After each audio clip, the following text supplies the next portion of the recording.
Hello and welcome to Video Rental, your retro movie hub. Join us as we rewind through the iconic films of the 70s, 80s, and the occasional 90s gems. From cult classics to blockbuster hits and even some infamous flops, we're covering it all. So grab some popcorn, get cozy, and let's dive into the wonderful world of retro cinema together. Doug? What's up? Derek? Hello. How you guys doing? Hello. We're doing great here on recording day, December the 7th, so we're quickly approaching Christmas. Yep. Been in full holiday Christmas season. swing, watching Christmas movies with the kids and so on. So, it's a good time. Have you watched Die Hard with them yet? Have not yet exposed them to that. They're a little young, but their day's coming. I actually did watch a Christmas movie the other day. You guys ever heard Lethal of Weapon? No. Oh. Mixed Nuts. Never heard of it. It's got Steve Martin in it. The Planters Peanut guy? My kids are a big fan of 8-Bit Christmas, which is on That's a good Max. one. And That's it's a good Yeah, that's a great one. It's basically a Christmas story, except instead of a BB gun, it's a NES, and it's set in like 1987 or so. Mm-hmm. The heyday. Yeah, so tons of good nostalgia there. What was it right around when the NES first came out? Yep. Yeah. So great one if you haven't checked it out. You had to be the big kid on the block to get the E NES. Well, today we are discussing Terminator 2, Judgment Day. Dun dun dun dun dun dun dun dun dun dun. Great theme song. Classic. When was the first time you guys have seen it? So I'll go first. I remember distinctly the first time I watched it.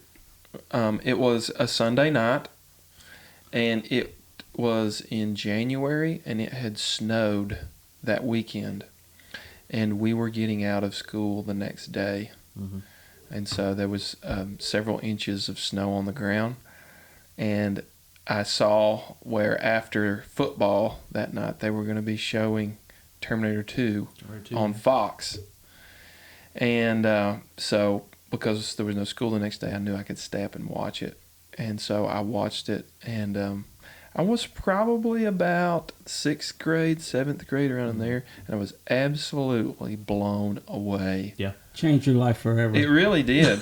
And to this day, I'll just go ahead and say it, I think it's probably the greatest action movie ever made.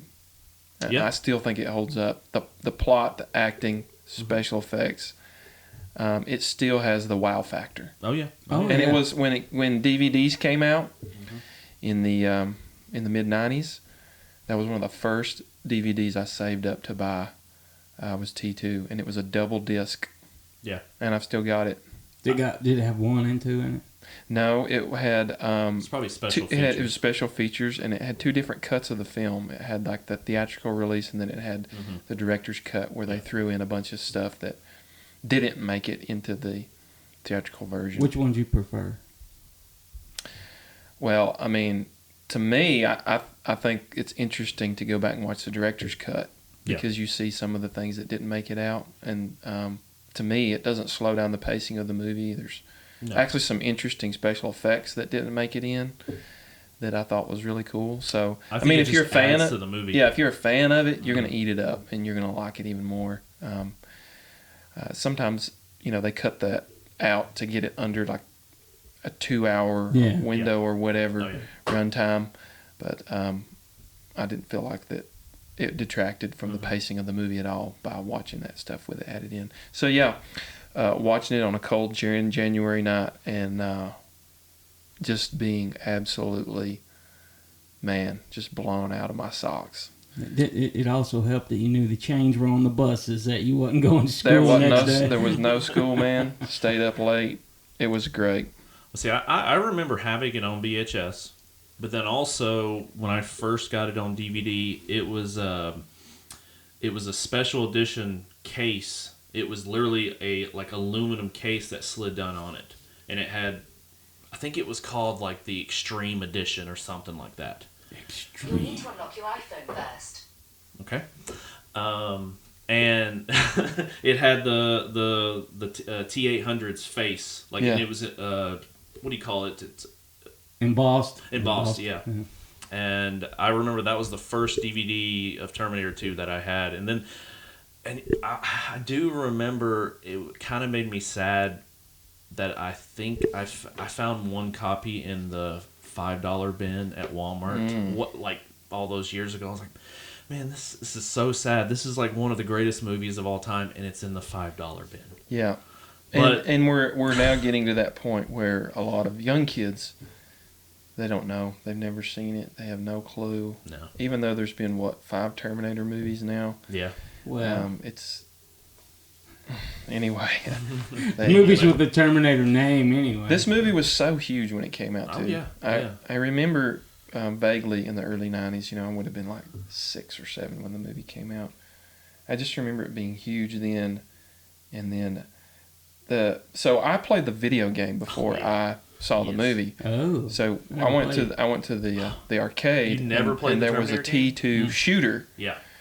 Where the T800s would pop up on the screen and you would shoot them down, and then that was a blast. So that was my first exposure to Terminator, and I actually saw T2 before I saw T1. Oddly enough, so Yeah, I probably saw Terminator 2 before 1. But do you remember the NES Terminator 2 game? I do. Where you'd actually walk into the bar? Yeah.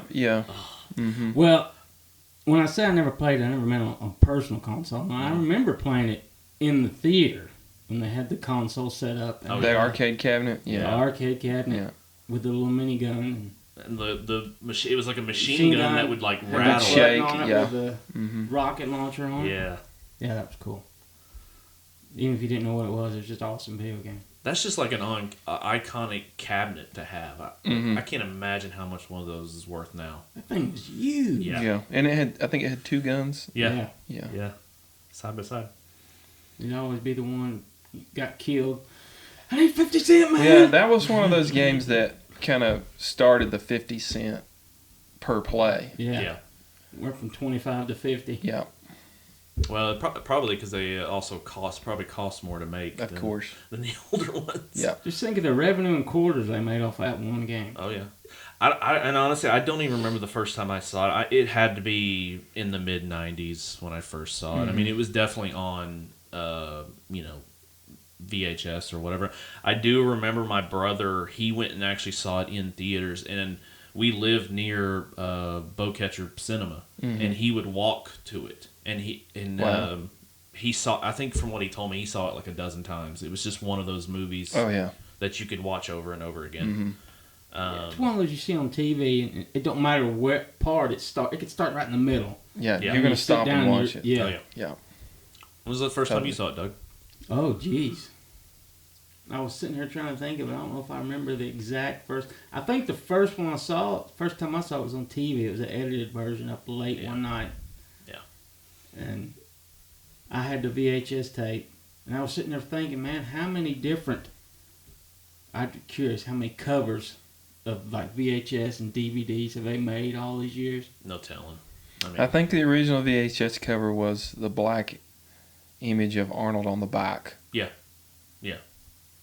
And Pretty it just sure. said T2 on it? Or did it say Terminator I think it 2 said Judgment Day. Yeah, it said Terminator 2 Judgment Day on it. Yeah. Because I remember one just said T2 on it, but I don't remember what edition. So that I can was. remember seeing that in the video rental store and wanting to see it, but I was never going to get permission from my parents to see that. So I remember the cardboard cutout too. Yeah. In the video stores. So when it Red came Eye. on TV with the TV edit, a lot of the profanity and stuff had been, At least I bet you at least 30 toned down. minutes. 30 minutes. and had been probably cut. a lot of it cut out. But I had to take my chance then. Yeah. Was it even? I mean, I don't even think it's not its rating today. Would it have even got a PG rating? I think it still would have gotten a rated R rating today, just Yeah. of all the language. Well, and there's some pretty good stabbing and Yeah. blood Yeah, in there. yeah. So I think that would probably push it I over. mean, the one knife in the guy's head from T1000, in the Yeah. kitchen, I mean, Todd. It Yeah. went through the milk. Yeah. So I think even today it And would then he still get stabs a R rating. the officer in the eye, eyeball. in the psychiatric ward. Yeah. Yeah. Dude, those... we'll get into it. The special effects. Oh, yeah. Dude, the practical, dude. Mm-hmm. Still holds up. Yeah. Yeah. All right, Practical's the best, man. oh yeah. That's why all these new movies are coming out and they're going. You notice how they're all starting to It's coming full circle. dip back into Yeah. practical effects and how awesome it looks. Mm-hmm. All right, so I'm gonna read the plot. Which we all know the plot, but okay. So, over a decade after the first Terminator's attempt on Sarah Connor's life, a more advanced T-1000 is sent back in time to kill her son, John Connor, the future leader of the human resistance. Fortunately, a reprogrammed T-1000 Terminator is also sent back to protect them, sparking an epic battle for humanity's future.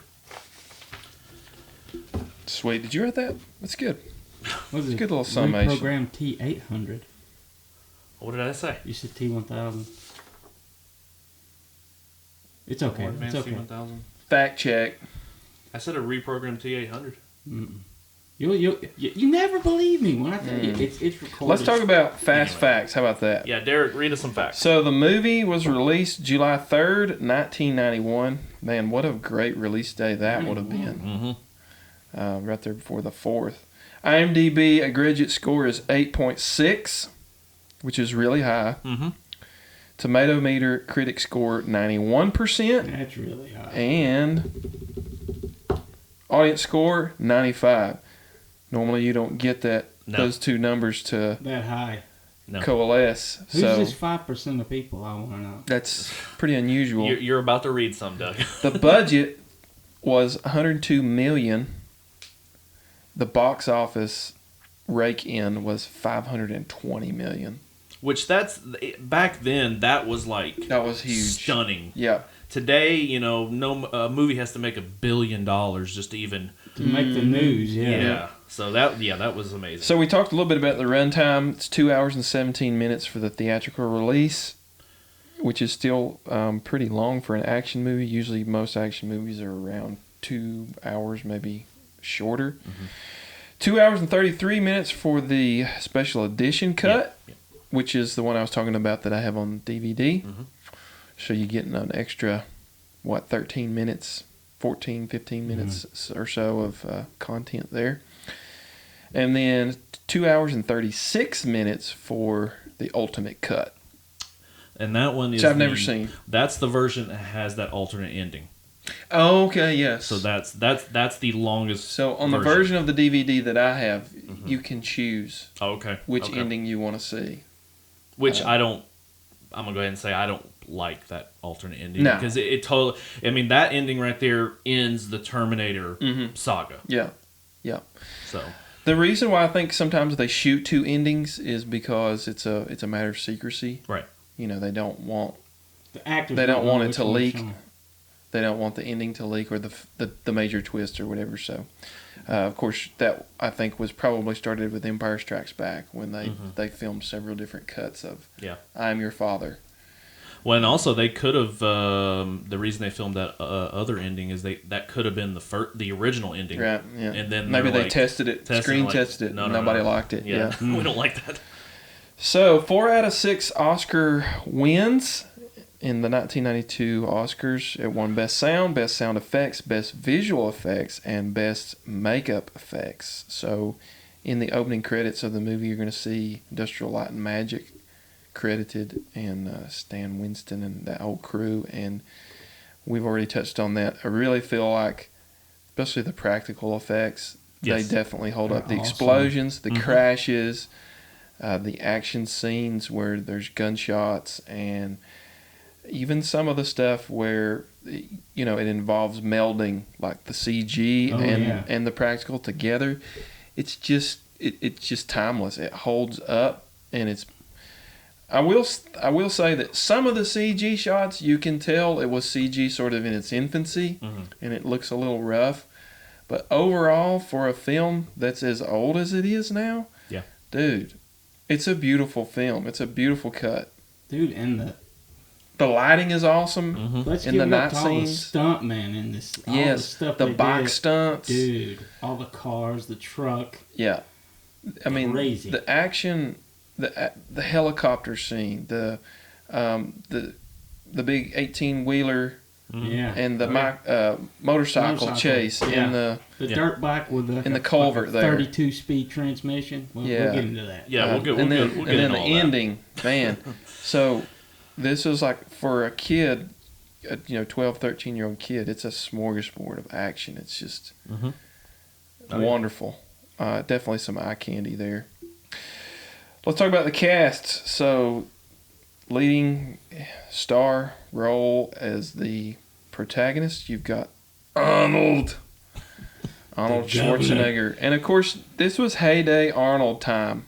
I'm gonna go ahead and say I think this was his biggest movie that he ever made. Totally. So he had done Terminator 1 in '84. We've already talked about Predator.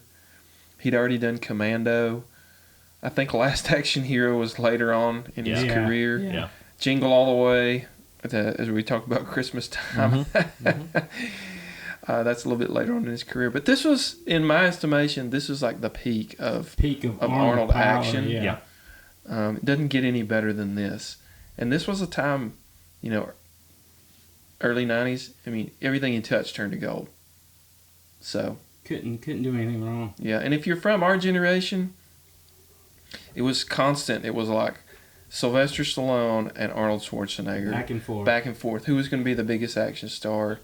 And it seemed like they were always trying to one-up each other. They were always competition Man, with it was each just other. a great time if you're an action fan. And, of course, we can't forget Arnold in his probably most notorious role as Mr. Freeze. Oh no, we can. I'm sorry, but we can forget that. So not everything he did was great, but he was awesome in that though. I mean, he would have made an awesome Mr. Freeze. Chill. Tons of one-liners. Oh yeah. Also cast was Linda Hamilton, who I don't remember her doing very much beyond the Terminator series. She may have been in a few films here and there. Yeah. But, she got buff in this one. She plays like the ultimate female strong lead. Her and Sigourney Weaver in Alien. Yeah. Oh yeah.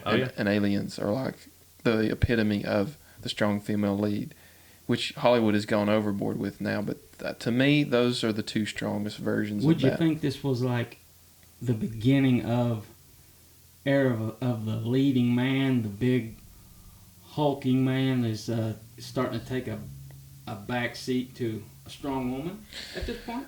It would have definitely been the genesis of that, like very infancy age. It doesn't really take over until there wasn't really later much 2000s until later on. Yeah. You normally didn't see a woman in this sort of strong role where she's like taking people down and body slamming them and holding a syringe of Durano to their neck. Well, I mean, it was definitely a flip from her in Terminator 1, right? Where she's the damsel in distress. Yeah. Also, the cast was Edward Furlong. He plays John Connor. This was his first movie. Yep. And he must have been, I don't know, maybe 12, 13 years old. You can hear his pubescent voice break several times. He also went on to be in American History X. Yeah. If you've seen that movie. Robert Patrick, he plays T-1000. And he is a great villain. And he really nailed this role. I couldn't see nobody else doing it. Yeah. No. It's hard to imagine anybody else in that. According to IMDb, he was also in Walking Dead.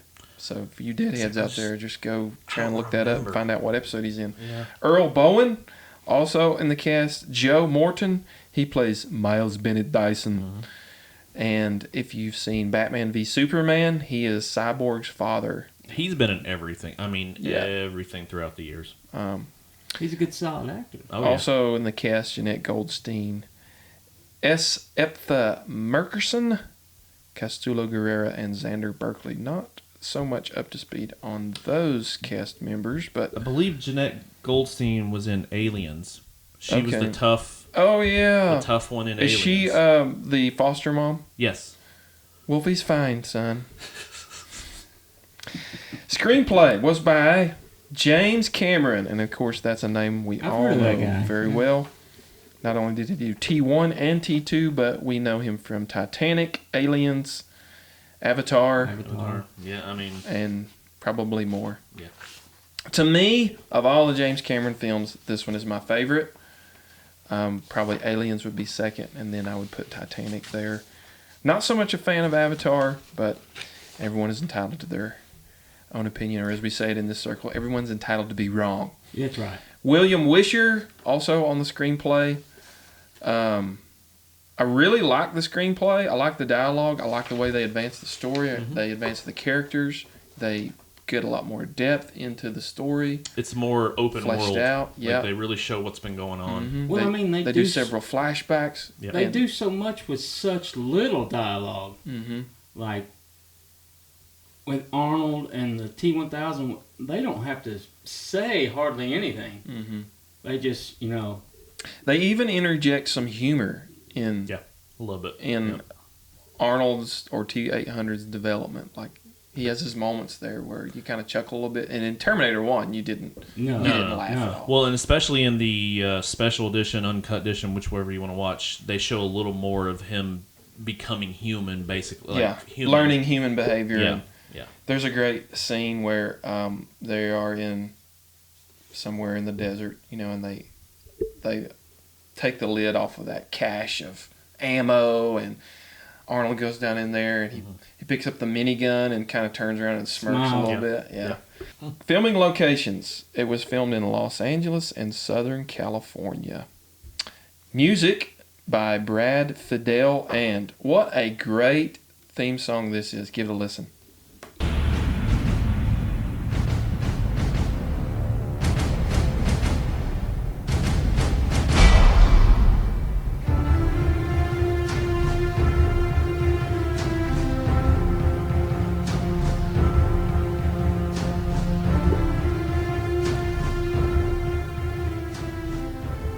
Man, that's good stuff. You knew something good was about to happen. I love that. It's got a sense of foreboding and doom. It's like the inevitability of time marching toward you, toward fate. Oh, yeah. Toward the T-1000 who's marching toward you. He's never going to stop. I love the hammer clang. Yep. Yes. Because the movie ends up in the foundry there at the end, and the hammer clang goes along with T-800 being made of metal. And just a great theme. It's the same song from the first one, but in the first one, it was more computerized. More synthesized. Synthesized, yes. Yeah. It didn't sound as good, and then they came out with this one with all the orchestras, and it sounds amazing. Yeah, it's good stuff. And it's very simple. Like the melody. Yeah. It's not complicated, but man, does it communicate a lot. Of course, directed by James Cameron. And so, as I said before, to me, this is his best film. Do we want to do trivia?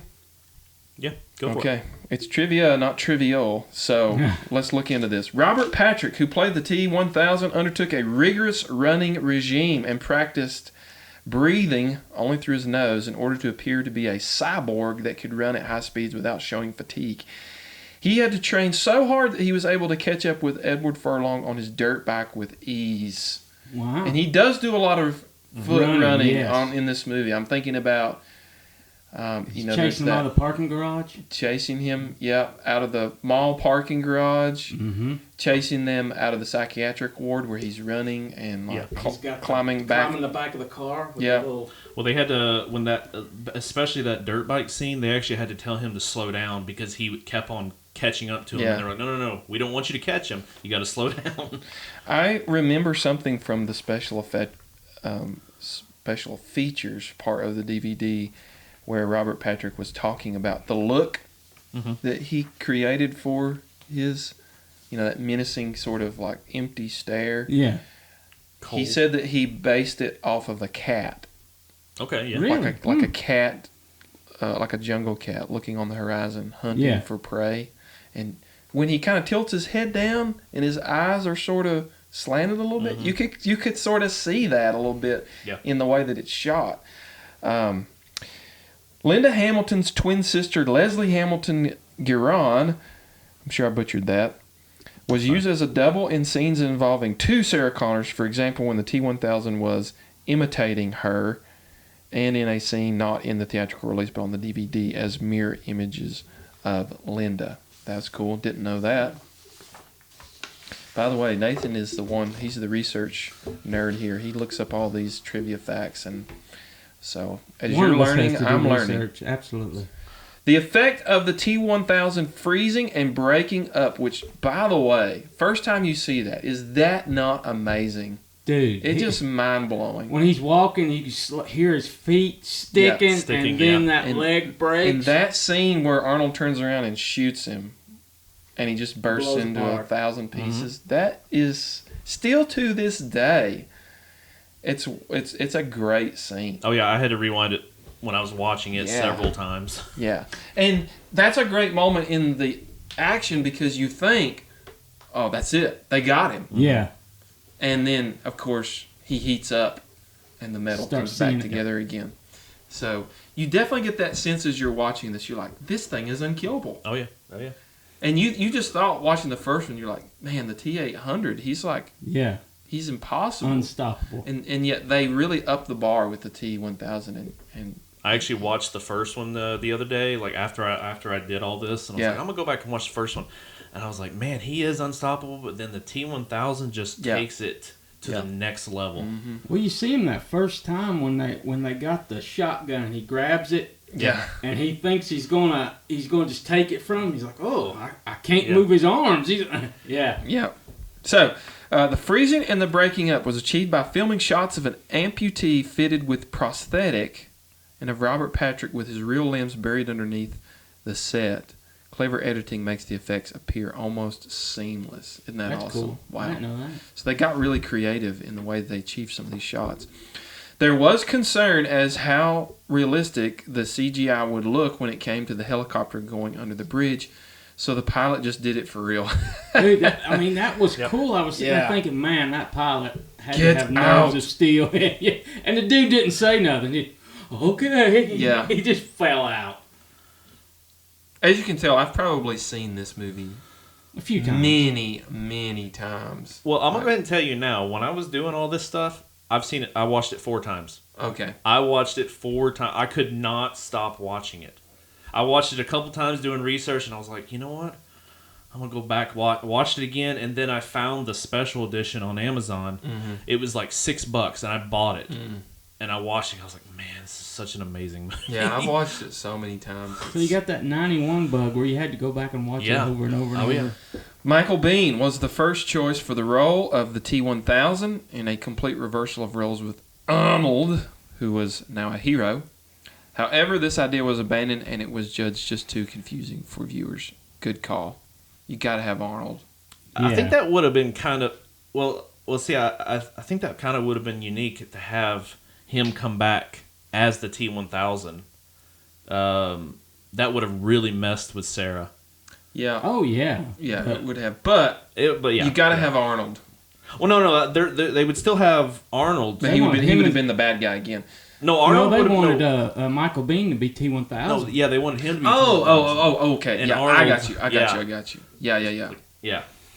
That's cool. That would have been. Could you imagine that would have did a whole other thing in that cycle? Yeah.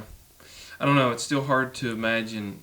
I'm super happy with Robert Patrick, but that would have been a really mind twist for Sarah, as seeing him coming back. Special effects guru Stan Winston and his crew studied hours of nuclear test footage in order to make Sarah Connor's nuclear nightmare scene look as realistic as possible. And that is a great scene where she has that nightmare in, I guess they're in the desert or whatever. And she's watching she's watching herself and John in 1980, whatever.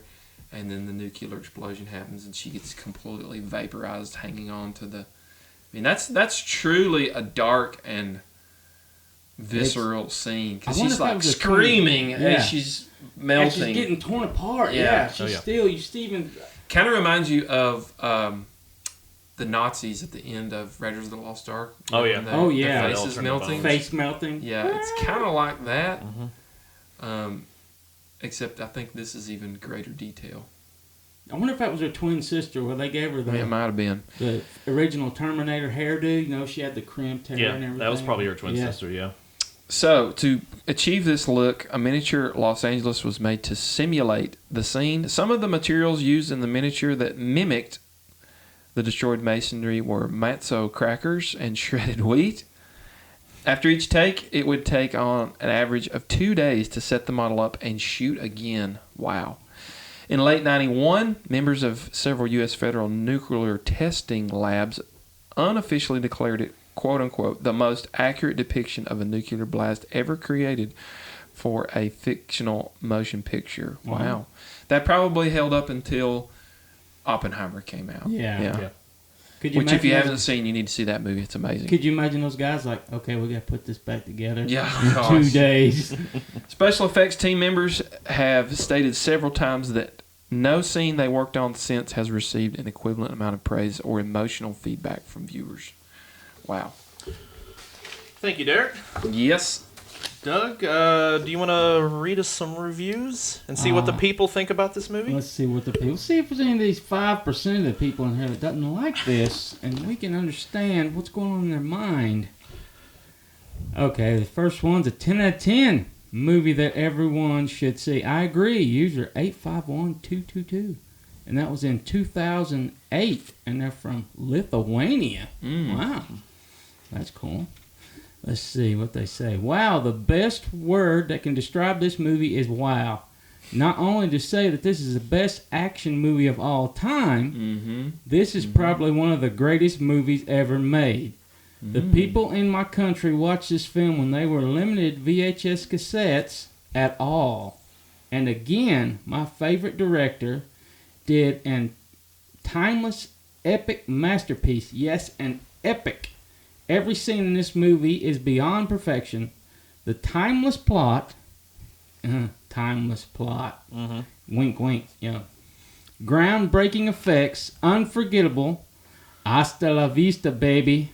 Perfect direction for a sci-fi action film. When the action starts, you're in for a ride of your life. There'll never be a same movie like T2. What else can I say about this film? A must-see for everyone. I agree. That 100%. That's a good one. This guy. Yeah. Okay. This guy gave it a 1 out of 10. Look past the crappy characters and you'll find some candy. Okay, True Blue is gay. April 23rd, 2002.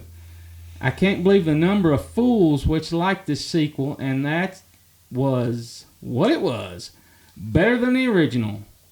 How did Miss Connor develop into this guerrilla warfare extraordinaire without any formal training? They explain that in the movie. I was going to say they explained that. Yep. Hey, John was telling the whole time, she was dating any guy she learned. Okay. Yeah. All the different places they got trained and stuff. In a limited time. It was 10 years. Yeah. And we stay sharp enough while under psychiatric medication to stay alive for more than 5 minutes. Sorry, you can't get past that. Furthermore, take away the special effects and the T2 villain gets a beat down from my little sister. He does not come close to comparing with Arnold for his number one bad guy. And in the 90s, John Connor's teenage character is doing drugs, not trying to save the world. None of the story is believable, even for science fiction. Okay. Yeah. I don't even remember John doing drugs. What is he talking about? Is he trying to say kids of the 90s were that age would be? I guess so. I don't know. A lot of Guns N' Roses in that part. Yeah. They're blasting on the boombox. I remember that. If you think special effects make the movie, more power to you. Go watch The One over and over again. He's saying you can The stop. One. You can stop any time now. No, keep going, Doug. Keep going. I'll stick with Enter the Dragon. Almost never will. Part 2, the originals equal. The characters in T2 don't even come close. Neither does the dialogue. Okay, we can just relegate that one to the trash bin. Oh, and I actually I copied these exactly how they typed it, so some of it may not make sense. Well, okay. Let's see. This guy, he gave it a 5 out of 10. Can you say rip-off? SSJ Annie fan. He's an anime fan. Okay. Yeah. I like anime. What's that got to do with T2? June 28th, 2003. When I watched the second Terminator film, I thought it was excellent. Shows what I know. Now that it's about 9 years later, I realize that this film was a total waste of money. What's wrong, you ask? Well, the original was a success because it had an original script and original ideas. Just keep going. Apparently, when he made this one, Mr. Cameron ran out of ideas. So many scenes, lines, and characters are the exact same as the first film, you can actually wonder if you're watching the first one or not. Don't believe me? It's true. Every time afterwards I've seen the flick, I notice new things from this one that completely plagiarize the original. At times I wonder if Cameron actually had an original idea for this movie at all, if he just decided to make a complete copy of part one from the beginning. Bottom line, there's nothing worse than being a clone of an original hit. I never want to see this again. I never want to see this again. Well, we never when I want hear to hear you from read you. that, I'm hearing it in the voice of the nerd from The Simpsons. Comic book guy? Comic book guy. Yeah. Well, This is the you know, worst guys, sequel ever. Not a single original idea in the whole movie. Total retread. I never want to see this again. Total retread. That was good. Yeah, some of these guys, Dude. they Okay, this guy, keyboard warriors. 10 out of 10 best action film ever. James QT, I guess? QT, February 18, 2006. This superb sequel surpasses the excellent original in every department, and quite simply, you won't see a better action film. Set 15 years after the original, Arnie may return as the good Terminator trying to protect John Connor, but he's a redundant piece of scrap metal compared to the T-1000. The opening hour and the last half hour is absolutely breathtaking, with action sequences that still remain unsurpassed. Amen. There's also a wonderful piece of storytelling 3/4 of the way through where Dyson realizes the terrifying consequences of the project he's neglecting his family for. The performances are memorable, particularly Linda Hamilton's Sarah Connor, and simply put, they'll never make a better action film. Well written, sir. Here, I agree, 100%. Well written. Oh, okay. You must have put a little more ink in them. These are dark. Okay, let's see. Oh yeah, I had to buy new inks. This guy, 1 out of 10. One of my We're personal. getting extremes here. We're Yeah. getting either a 1 or a 10. Yeah. 1-5. One of my personal least favorites of all time, Director 03, September 1st, 2001. Personal least favorites. This is a terrible, terrible movie. Let's start with the script. It's lame and does not feature one great line. What? Jeez. The special effects, these are good and fine, but stuff blowing up does not make a movie. Okay. Keep going, Doug. Dude, man. It's painful.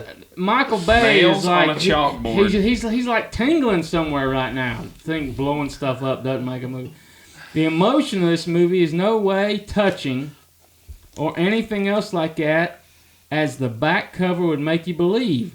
The plot, there's some kind of plot, but mostly it's just there so that we can get to the special effects. And finally, the acting. Acting is atrocious. The John Connor kid is so amazingly bad that I muted this movie every time he started talking. That might be why you don't know what's going on. A high-pitched kid swearing and trying to act big and bad is the last thing I am entertained by. Arnold Schwarzenegger and John Connor's mother put on performances not quite as bad, but the kid close. I do not see how anyone could like this movie, but apparently some people do. There's a couple people like it, I think. Yeah, just a few. But I personally believe that there's not a single redeeming value about this film. Yikes. All right. We're to the Roger Ebert. Let's hear what Mr. Roger Ebert says See about what Wine this. and Cheese crowd says here. Terminator 2 Judgment Day ignores time travel paradoxes, focusing on action and character development. Young John Connor, played by Eddie Furlong, forms an unlikely family unit with his mother Sarah, and the T-800 Schwarzenegger shines as a straight man and a comedic figure, while Patrick's T-1000 is a formidable villain with liquid metal capabilities.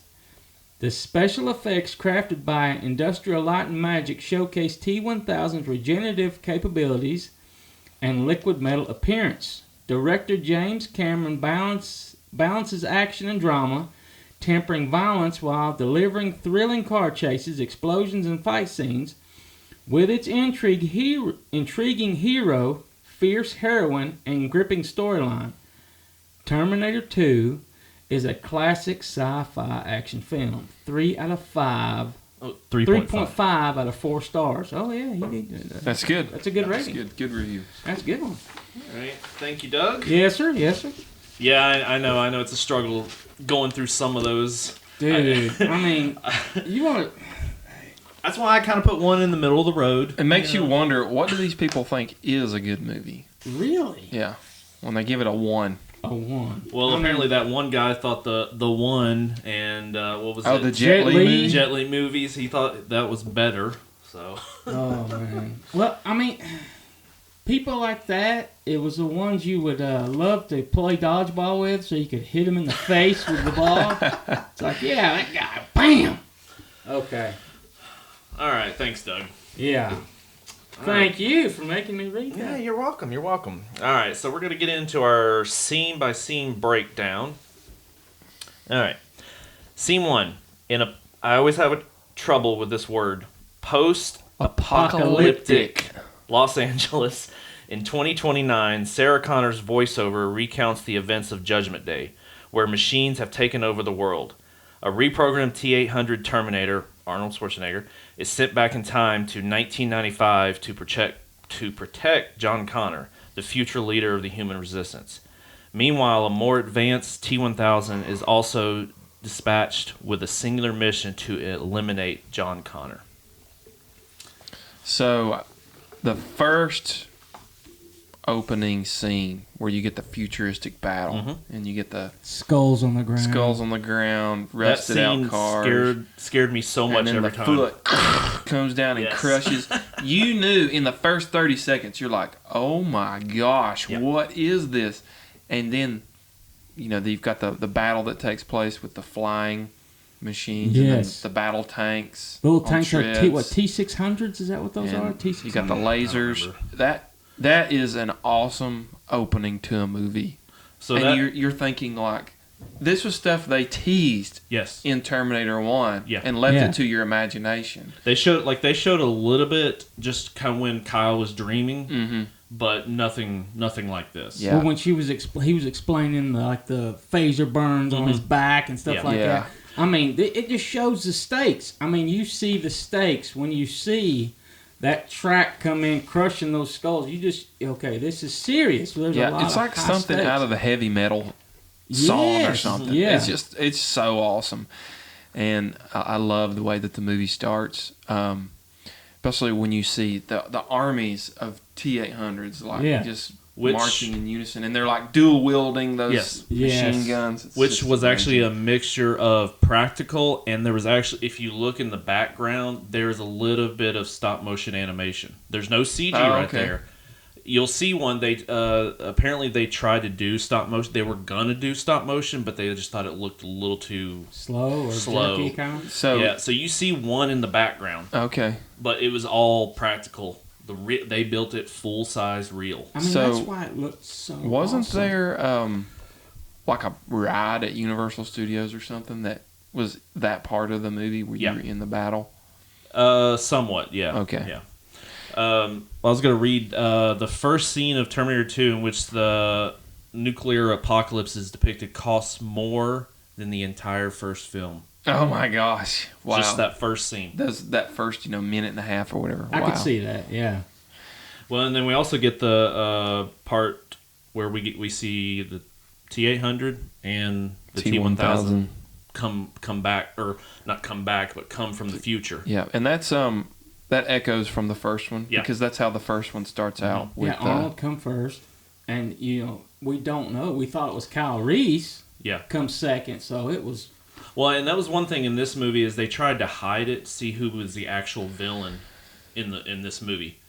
Because since Arnold was the villain. If you didn't know in '91, So they really tried to hide it because, I mean, at first... And the way they had it set up with... Let's just go ahead and talk about the bar scene. Oh, yeah. No, that's the in this bar section. scene still... It's one of the greatest introductions of all time to an action character. It is fantastic.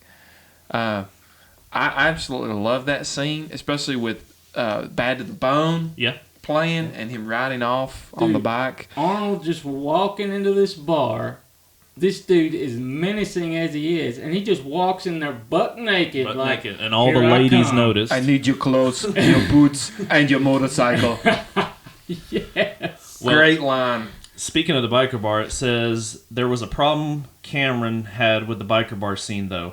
When the budget started to balloon during production, the studio asked him to remove the scene entirely. A studio executive spoke to Schwarzenegger and asked him to talk to Cameron on their behalf. But Arnold turned them down and said only a studio guy would cut out a scene like this. Yeah. I mean, you come gotta on. have that. That is such a great scene. And then, it's juxtaposed with the T-1000 coming in, and it doesn't even compare. Well, I mean, like... He generates there on some kind of random street corner, and the police officer comes in. Now, that is one critique I will have about the movie. If you go back and watch it, when T-1000 comes into 1995 and the police officer is like examining the scene, he sneaks up behind him and it shows him, he punches him in the stomach and the guy like falls over like he's dead. He's like completely... I mean, and that part right there it's not believable. It's like, why didn't he kill him? Well, I mean, I thought about that when I saw it. I'm like, okay, well, how could he... He's probably thinking, I need this uniform off of him. I don't want to do any damage to it. Well, see, and that's another thing. You don't know if he is the T-1000. Good guy or the bad guy. Yeah, because, I mean, he may have just punched him in the stomach, but he could have killed him. Right. We just don't really know. Well, it looks so awesome when they come back, and you could tell the sphere they come in, and they showed that cutaway of that tractor and trailer in the background. Oh, yeah, I remember that. Yeah, it's still hot. It's still molten. I mean, how they done that was just... I don't know how they did that. Back then. That is a great scene.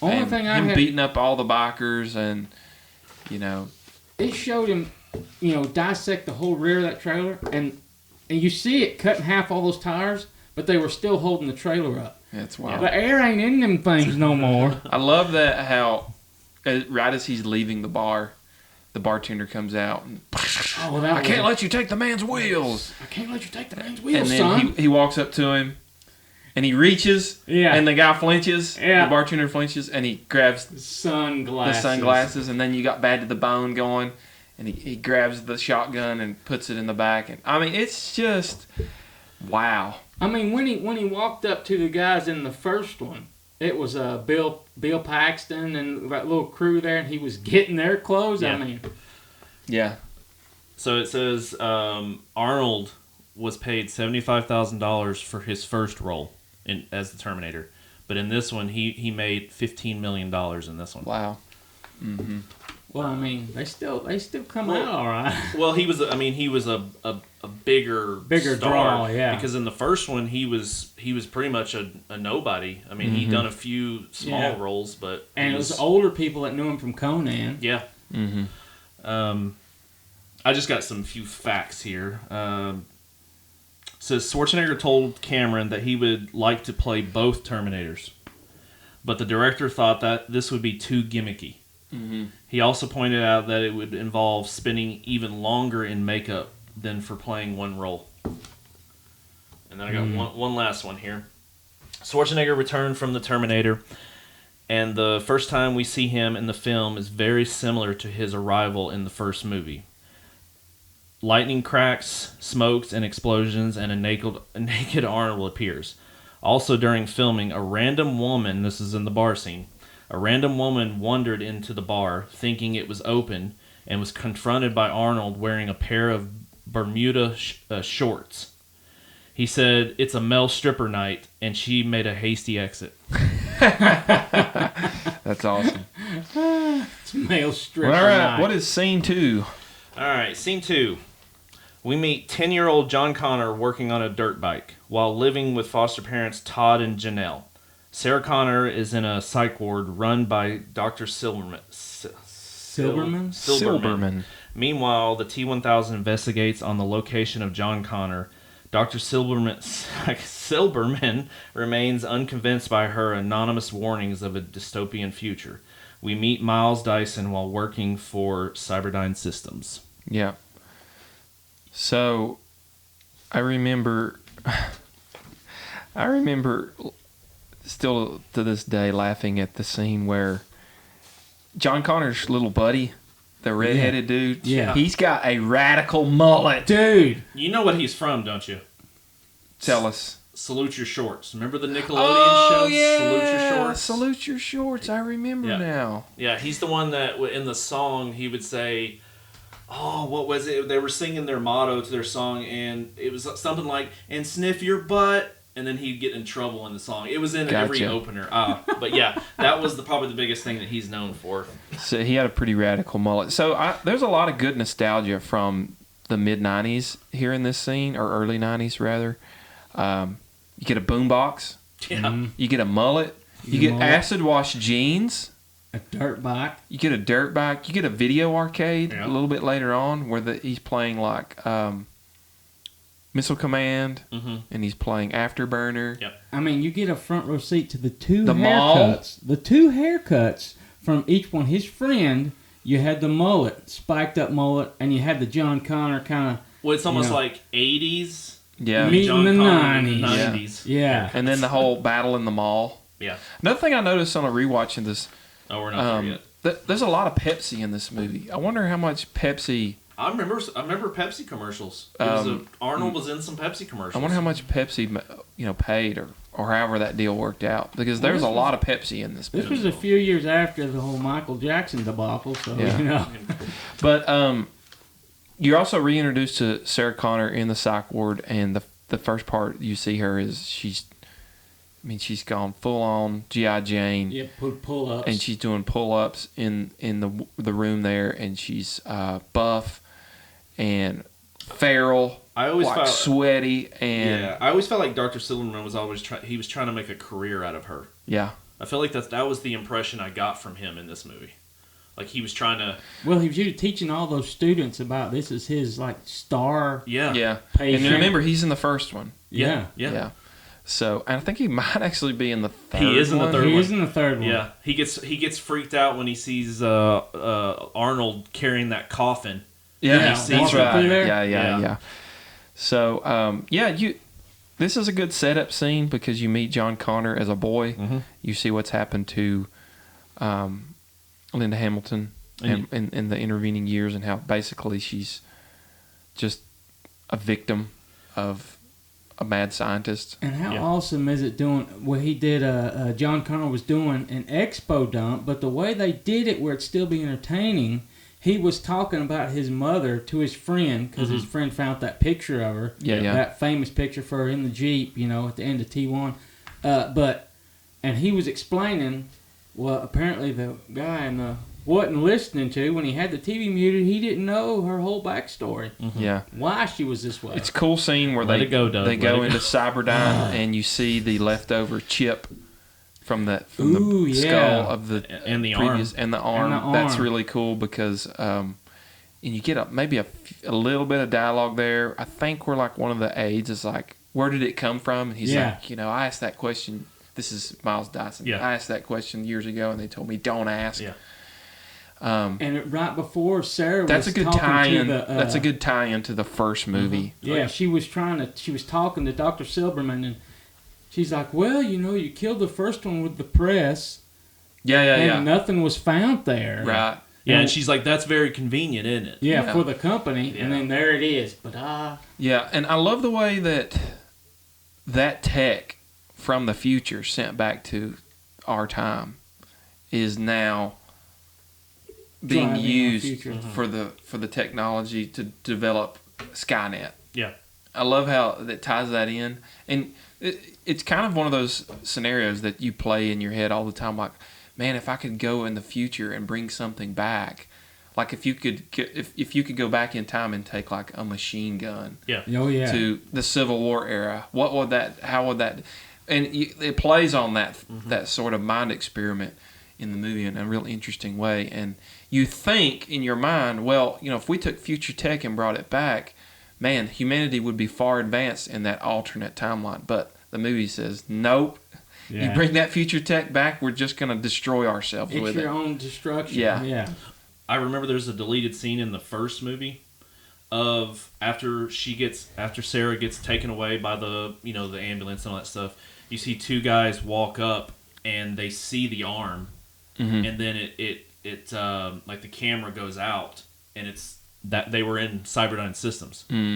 They were in like the whole factory that was Cyberdyne back then. Oh, okay. Oh, that was the original Cyberdyne? Yeah. And Cool. so I guess they tried to go in a different direction since they found that future tech. I want to read this. This was a deleted scene. It says, while Sarah's drugged, this is after they told her. Oh, yeah, and initially... Like when she was, doing pull-ups and stuff. It says, while Sarah's drugged, she has a dream of Kyle Reese giving Sarah hope that she will see John again. Did you remember that scene? I remember that. Yeah. Yeah. It's a really cool scene. It's a cool scene. He shows up in the psych ward. Yeah. And She's like sitting there, like she kind of has like a normal like nightgown on. I hadn't seen it. And he walks in and she's like, Kyle? And like it's been a long time since I've watched the special edition. Was it Michael Biehn doing it? Yeah. Was he doing Yeah, it? he came back. Yeah. They actually used the same clothes. They still had his clothes from the first Terminator movie. And I'm like, man, those clothes probably got So stank. while we're here, before we move on to scene 3, we do need to touch on this, that Terminator 1 was 1984 and Terminator 2 is 1991. That's a long time to wait to get the In sequel. between sequels. But you see why they waited, because they were waiting for the technology to catch up to the director's vision to be able to pull off some of these special effects that he had in his mind. But, I mean, you think about that. That's what, 7 years? Yeah. That's a long time to wait to get a sequel. And they I don't remember if there was a lot of teasing. There wasn't a lot of teasing of that, coming up. It was like you think about in 7 years, the Terminator would have moved off the public eye. Yeah. Like it wouldn't have been a cultural force maybe as it was. Well, I think from what I was reading, James Cameron, he wanted to do another one like in a couple of years after that one. But from what he wrote, he just said he thought, I can't do this right now. Yeah. The technology is not here for me to be able to do this. Dead on. Okay. So he just put it on his shelf until he thought it was ready. You sit there looking at that like, yeah, that's going to be some good money. It's crazy because you think about it today, and I mean, there are no limitations to what you can do in cinema. No. But that also could be a bad thing, though. Yeah. I mean, you if you can dream it, you can do it. That's the way it is now in cinema, but it didn't used to be that way.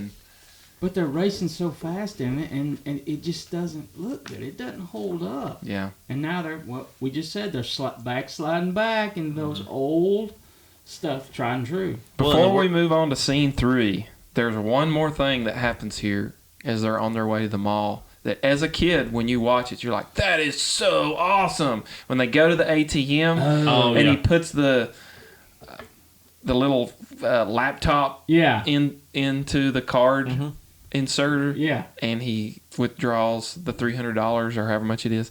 Yeah. $300. That's as a kid, it's kind of got that Home Alone feel to it. You know, where like that's a lot of quarters. Kid using technology to overcome the man and the system, and anyway. Well, of course, they use the $300 to go play some video games. Of course, because that's where else are you going to go? You're gonna buy pizza, and you're gonna get a half a gallon of gas, and you're good to go. Yeah, that's so awesome. As a kid, you love that because you're like, oh man, if I had that. Yeah. Oh yeah. All right, you guys ready to move on to scene 3? Sure. All right. While at a mall, the T-800 searches for John. The T-1000 finds John first, and the chase begins until running into the T-800. The fight between the two Terminators begins. John is chased on his dirt bike by the T-1000. The T-800 catches up and saves John and escapes. John gets to know the T-800. They call his foster parents only to find Todd and Janelle are dead. So, we get in this first scene. Well, that's encapsulating a lot of stuff. It's such a long movie, I had to condense down. This is the first major action set of the... Well, barring the prologue. Yeah. This is the first major action set. And what a chase. Well, and this is also the first time we officially see who the villain is and who actually is the good They guy. reveal it in the mall in that corridor when they're both colliding and John Connor's in the middle. And you see Arnold coming with the shotgun. Which, by the way, the way that he cocks that thing by spinning it around. That is a very high dollar. It's a Winchester lever action shotgun. That was specially made for him. That is such an iconic move. Dude. Yeah. The whole one-handed. Yeah. Yeah, he's like, get down! Get down. But I love that fight scene in the mall. Mm-hmm. Something I noticed, and this struck me even when I saw it as a kid. We take it for granted because it happens all the time today in superhero movies. When you got two supers fighting each other, they're like smashing each other into the wall. Yeah. And you feel like the force of the impact.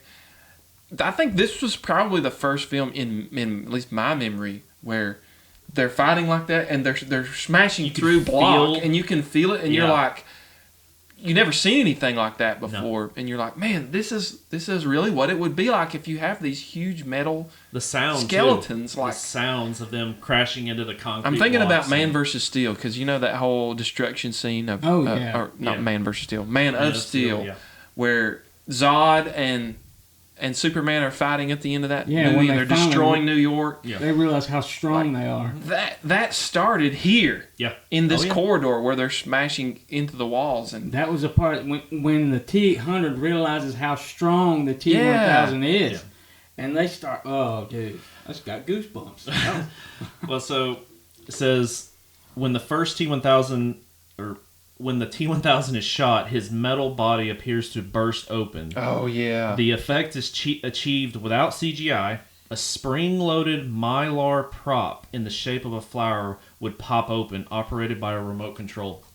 That's cool. How they got the effects. And the first time you see that, you don't know he's liquid metal until you see the bullet go in and it's just an awesome scene to even think, because we take it for granted, but nobody had ever seen liquid metal done on screen before. No, and see how they got the inspiration for that. What was the Abyss? Yeah, was that with James the water. Cameron as well? Oh, the water. The water tentacle. Yeah. That's when he made that movie that he knew he could do Terminator T2. Yeah. When he did that, because that was the first not the first CGI, but the first complex real-looking CGI. But just the whole idea of a liquid metal, that is so groundbreaking at the time. Yeah. You have never seen a villain like this before. No. That can shape shift like that, take on different forms, mimic humans, and turn itself into knives and all different kinds of stabbing swords and whatnot, and take a bullet. And when Arnold starts shooting him with the shotgun, and he's exploding backwards, it's unreal. What about that sound effect? Yeah. Of a bullet hitting it. I mean, it sounds like you're punching a bowl of Jello. Yeah. And then the whole scene that ends up in the river culvert. Oh. Where the T-1000 gets in the big. Maybe it's a wrecker. It's a wrecker, yeah. I never. It was so funny. I didn't realize it was a wrecker. I thought it was just all these years. I thought it was just a normal truck. Just a normal truck. But I really noticed it was a wrecker this time. Yeah, that's got some great destruction there, and just a really really cool scene. And then Arnold Riverway. Yeah, and then Arnold comes in on the bike. And that was a real jump. There's a lot of huge jumps in there. That was a real. They actually, he actually drove a stunt double. Drove that Harley. They had it hooked up to wires, of course, but that was actually jumped off of that little ledge. And then when the truck crashes, into the overpass, and then the thing explodes, makes this awesome sound effect where the gas explodes. And then they drive away, and then from out of the flame comes the full metal, and you see it for the first time. Yeah. It's just awesome. Well, and also in that scene when he pulls out his shotgun one last time, just to see if he actually is walking out. Mm-hmm. But then he puts the shotgun back. in that scene, they had to shoot it about 2 or 3 times because he kept on hitting Edward in the head with a shotgun. Oh. You can see, and Arnold's like, "You okay?" Because he had to reach behind him to get it. Yeah. Because he had it like on the shotgun. So if you weren't completely enthralled in the movie in the first 5 minutes after the post-apocalyptic battle scene, you are fully drawn in now after this action scene, because it just totally grabs you by the throat. Well, and then we also get when the T-1000's not dead, but just not there just yet from the explosion. We see Arnold or the T-800 and Edward kind of getting to know each other. That's when he realizes that Sarah was right, or his mom was right. Yeah. Yeah, she wasn't crazy. She wasn't crazy. Yeah. Everything she was telling him was right, or was true. And then also we get the scene of when they decide to call At the payphone? Payphone, yeah. So Todd and Janelle. I was thinking about that scene, the payphone scene. Kids today watch that and they have no idea. What's a payphone? You got a quarter? Yeah. Yeah, he just smashes it with his hand. What's the dog's name? Wolfie's fine. Wolfie. Yeah. The dog's name is Max. The dog's name's Max. He tells him, he's like, Wolfie. So it says playing the T-1000 was a breakout role for Patrick, and he wasn't shy about capitalizing on that. You guys are going to remember these. He makes cameos as the T-1000 in police officer form in Wayne's World. You guys remember that? Oh, He gets yeah. pulled over in the first one. Don't it, like freak him out when Wayne sees him? He's like, have you seen this boy? Oh! And then he also he appeared in Last Action Hero as well. That movie keeps coming up. He walked out the door as Arnold was walking in. Yep. And then also there was a deleted scene of the T-1000 after he kills Todd with that big stake in the head. oh, yeah. He goes out to the dog, kills the dog. Oh, they're definitely not going to put that on screen. Yeah, they're not. Kills the dog and pulls the collar off, and it says Max. So that's when he realizes that He lied. he lied. So he knows. Yeah. We just society was not ready to see a dog die until don't show John it. Wick. They don't show it. Yeah, they don't show it. You just hear the noise. Yeah. when it I love that sticks the scene dog. where John and the Terminator are talking back and forth. You can't just kill people. Why? Yeah, why? Because you just can't. Why? Because it's so like his reasoning is point A to point B. Stand on one leg. Yeah, why can't I do that? And he's like, "Let me go!" And he drops him. Ba-dunk. Because you told me to, drill sergeant. Scene 4. Scene 4. All right. Sarah executes a daring escape from the confines of her mental hospital. John and the T-800 show up to help Sarah escape while fighting off the T-1000. John, Sarah, and the T-800 hide out at a closed gas station overnight. They learn more about the T-800. Again, another great action scene when they move into the breakout, the escape. Gosh, there's so much there in Linda Hamilton's performance. I love it how she don't need no man. She just takes the situation into her hands, and she's firmly on her way out until Arnold shows up. He steps out of the elevator. Those cops are showing her pictures that somebody took from the 1984. From the mall. Well, from He the shows them back and the mall. The police station in '84. And that's when she realizes, I gotta escape. Yeah. He's back or whatever, and I gotta escape. And that's when she steals the paperclip. Yeah. Mm-hmm. And of course, the next scene where the guy's buckling her in. And licks her face, dude. I don't think they put that part on network television when I watched it the first time. You don't think so? No. They may have not, but that just gets a visceral reaction every single time because you realize this guy is a total creep. Yeah, and he totally deserves what he gets. Oh, yeah, in the next dude. scene. Yeah. Just bash in the face with a broomstick. She absolutely breaks his nose. Which I thought, you got yours, buddy. Yeah. Well, and then this is also another scene where we see the T-1000 showing up, and he's blends into the floor. Dude. Yeah, and he rises up. It almost has a horror-esque film vibe to it because he, when the cop turns around at the coffee machine, hey, I won. Yeah. and he turns around and he gets that whoosh, right in the eyeball. Well, see, And he's like shaking. yeah. Oh, man, it God. totally freaks you out. And if you have like an eye thing, like if that's a phobia for you, Like touching your eye, and then like stick a needle in your eye. You know, we used to say that all the time as kids. Oh, it's just it's like it right still in gives you the willies. Like, Well, see, and how the T-1000 he's able to transform into other people is by touch. Yeah, If they you say that notice, in the movie. when the guy is walking, you see his footprint. Or Yeah. the footprint of his shoe. They show and then you all of a that. sudden- That's yeah. how he's able to mimic. Yeah. Yeah, that was very like a Nightmare on Elm Street. I got a Nightmare on Elm Street. There's another vibe great from that. scene in this when the T-1000 is giving chase, and he goes through the iron bars. He like passes through, and his face. They do that with his face and his whole body, and he gets the He gun realizes call, the gun is turned. and he once twists. the That bars. is just so awesome. I love it. I mean, how much forethought would you have to have? Okay, we're gonna let the gun catch you. Yeah. I wonder if that was accidental or on purpose. I don't know. It was But amazing, though. I Yeah. mean, And that's I when you just see love Dr. that. Sibling. You know, he's getting ready to give Sarah Connor that shot, and then he Lot of- realizes. and everybody thinks it's a cigarette he No, has in it's his the mouth. cap of Oh, that no, needle. yeah. Okay, let me read this. So The it says sedative. the scene in the mental institute where the cops are showing Sarah pictures of the Terminator from the first movie, they were recreated.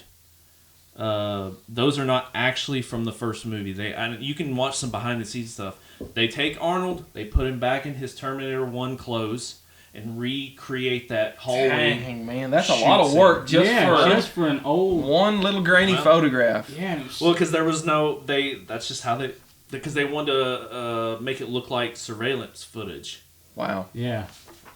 And he had that bad hair. He had an awful haircut. So, at and then first. the scene in the elevator when Arnold comes around and grabs him, and they're all, and Arnold's running, and he's just T-1000 Blasting is away. just blasting at his back, and then he gets up on top of the elevator. Well, before that, he gets his head blown apart. Oh yeah, with the shotgun to the face. Yeah, and his head's and he's like.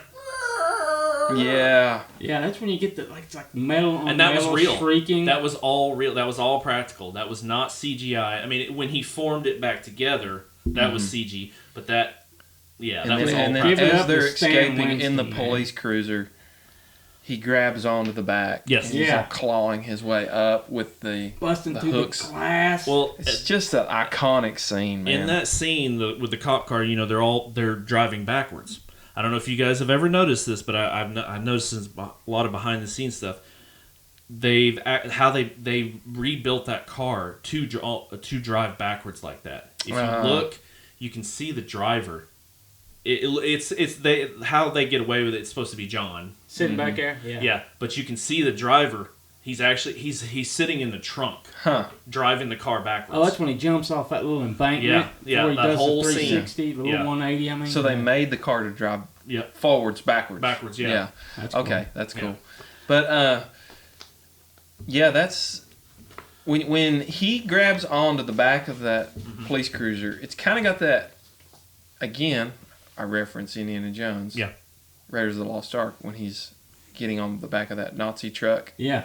And that whole scene where he's chasing the Ark. Oh, yeah. Kind of has those kind of vibes there, except this guy's out to steal, kill, and destroy. Yeah. Well, and then also in this this part, we see John crying because his What's wrong with your eyes? Yeah, Yeah. we get What's that wrong with scene. your eyes? Can you even see anything? They set that up right there, and I then they see have everything. a payoff. Yeah, they have a payoff later on. Okay. Yeah. Okay. If you were John, would you have reached back there and grabbed that piece of the He was T1000? totally scared to do it. Yeah. Yeah. But would you have done it? I mean. But also he was probably thinking that maybe this is kind of showing his future leadership of thinking maybe he can track that, so maybe that's why he got rid of it. I Yeah. don't know. The first thing I thought of, but if this thing's so intelligent, I stick my hand out there, it's going to go in my body or something. You never know. I mean, So The scene in the garage is great too, Yes. where they're taking all the bullets out. Mhm. And he's you holding know how that that was jacket done? up. Okay, so Linda Hamilton was actually sticking pliers in Arnold's back. How they did it was they had I think it was a 2-inch thick Like a cover. pad on his back, and so she was actually putting pliers in his back and pulling out the bullets. I thought it looked like he was kind of a little more hunched over, but... Oh, by the way, that's in the psych ward. The greatest line of the movie is when Linda Hamilton is on the floor and he reaches down, "Come with me if you want to live." Yeah. Going back to Kyle Reese. Kyle Reese, yeah. Over that. Exactly.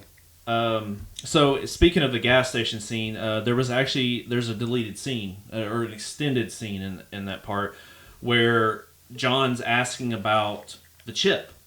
And can we switch? Or I'll just read it. It says, deleted scene in gas station. The T-800 shows them how to flip the switch on his chip, so he will be more human and think for himself instead of being mission only priority. I remember that in the special It's edition. an awesome scene. What they did was they had a two-way mirror, or not a two-way mirror, but it's a dummy on our side of the camera, and then Arnold sitting on the other side of the mirror, and that's where the two sisters came in to have a mirror effect. Well, that's when they pop open the seal to get to his chip, and then in that scene, Sarah is about to bust the chip. That's right. Yeah. She takes a sledgehammer. Doug, you ever seen this? No. It's in the special It's edition. awesome. Yeah, it is. It's really cool. She takes the chip and she walks away from it, and John's like, "So do you see the switch?" And she puts it down on the table, and is about to smash it with a sledgehammer, and he's like, "No." And then he basically is like, "You need to start trusting me. We need his help." And she's like, "No, we can do this by ourselves." And I can't imagine how this movie would have went on, especially facing the T-1000, even worse enemy than the original T-800. So they pulled his chip out and he just turned off. Yeah, he's just sitting still. You gotta watch the special edition now, Doug. Yeah, I gotta watch it. It's now. awesome. It's gotta happen. So John convinces her not to do it, and then they put the chip back in, and he was like, and you can see on his little visor it says it's been like 2 minutes. Mm-hmm. He's like, "Is there a problem? Was there a problem?" And John's like, No, we're all good. I got one last thing, then we'll go to the next scene. Says, after Peter Jackson watched Terminator 2, he said that he would need to start using the same technology as Cameron, otherwise he would get left behind as a director. There you go. Whoa. PJ himself. PJ. I'm a cybernetic organism. Living human tissue of a metal endoskeleton. Is all this going to heal up? Yes. All right. You guys ready to move on to scene 5? Let's do it. All right. The next morning, they learn more about Skynet as they head south to a group of old friends of Sarah's. John and the T-800 rearm with stashed weapons, and the T-800 learns from John. Sarah has a dream about the future and goes alone to kill Miles Dyson. The group tells Miles... Why is that so hard to say? Miles of the coming future. They infiltrate Cyberdyne system with Miles Dyson's help. Okay, let me tell you one issue I had with... when they get into Mexico, wherever they are. I think they're still in California. Well, you see, they're definitely Southern Cal. They're way down, but... when Arnold picks up the chain and he's going to pull that piece of steel, whatever it was, if you look when he turns around, he's straining. Yeah.